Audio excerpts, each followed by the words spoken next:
Hello, and welcome to another Cantech training video. Today, we'll be looking at basic IP communication troubleshooting. First thing you need to do is verify the communication status. This can indicate the reason for the communication issue and accelerate troubleshooting.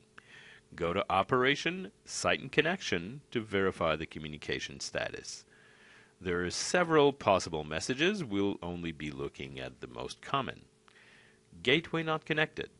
This one means that the EntraPass gateway cannot communicate with the server. It may simply not be running. IP device disabled. Go to Devices Connection and check the online box. IP device communication unknown. This is an intermediary status. Wait a moment to see if communication starts or fails. If it's still at IP device communication unknown after a minute or two, you may need to reboot the computer. Failed to reach IP device. This one indicates that the controller was seen on the network but for some reason fails to respond. The most common causes are the controller needs to be defaulted before trying to establish communication, or it has the wrong EntraPass gateway programmed. Broadcast IP device succeeded, waiting for heartbeat. This means that the controller was seen and is currently rebooting. We have to wait until it's finished to see if it's going to be able to communicate.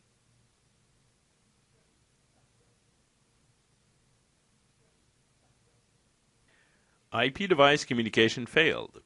If you get this message, you need to troubleshoot as there are multiple possible causes. Before doing any troubleshooting, we need to understand IP communication. We'll be separating this into two sections, communicating through the local network or LAN and communicating through the internet or WAN. The controller will initiate communication with the software. It will send a request on port 18802 and await for an answer on a random port. This communication, of course, can be blocked by a firewall or an antivirus. Communication through the WAN is slightly different. The controller sends its request on port 18802 to the public IP of where the software is. The port needs to be forwarded to the computer running EntraPass. Request is received by EntraPass, it will answer on a random port. There cannot be any communication if the port isn't forwarded to the correct computer, or if the port is blocked by the computer firewall or antivirus. It can also be blocked by the router.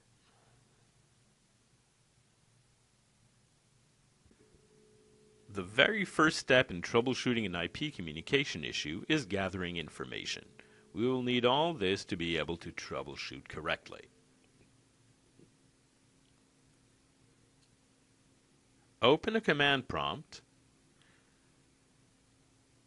and type ipconfig /all. Look for the IPv4 address and make certain that DHCP is disabled.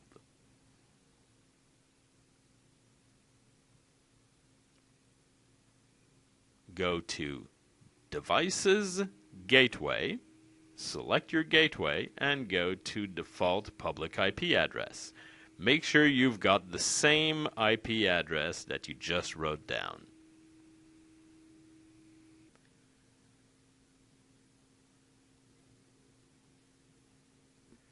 Now go to Devices Connection and select your connection. Verify the connection type to make sure it's the appropriate one. Go to IP device IP configuration. Validate the MAC. It does not auto-populate. You have to enter it yourself. Make sure the online box is checked and verify the IP address that's selected there with the subnet and gateway and protocol. We strongly recommend using TCP. Override gateway IP address should not be checked. Go to IP device automated connection and make sure the broadcast configuration box is checked.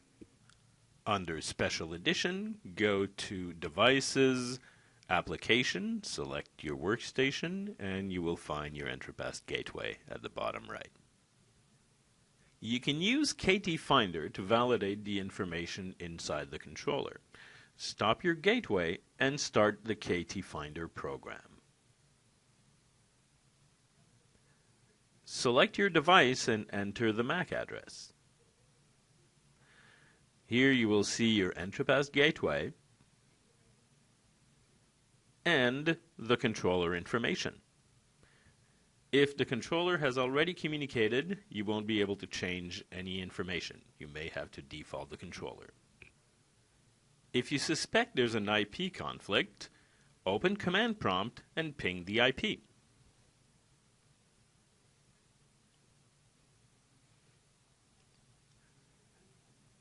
After it's responded, disconnect the controller and ping it again. If you still get an answer, you've got an IP conflict.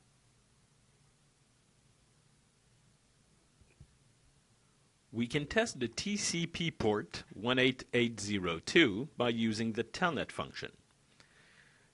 If you telnet the IP of the computer from a laptop with port 18802, you will see if this port is open.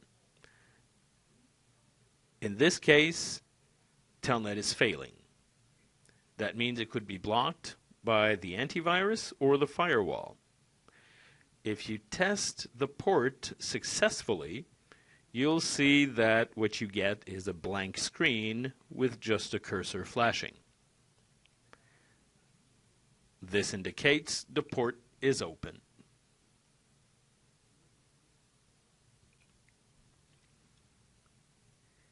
Here are a few hints to help you troubleshoot your IP communication. If the first controller in your IP loop has a serial number under Devices Controller, it has communicated at one point. If you see your controller start to communicate, reboot, and not communicate again, that means that you have the incorrect information programmed in Devices Connection. How do you know if the controller is communicated or not? Well, that's very simple. If you can see the serial number in Devices Controller, that means that your controller has communicated at one point. If after all these steps you're still having communication issues, contact technical support and we'll be able to help you resolve this issue. Hope you enjoyed the video.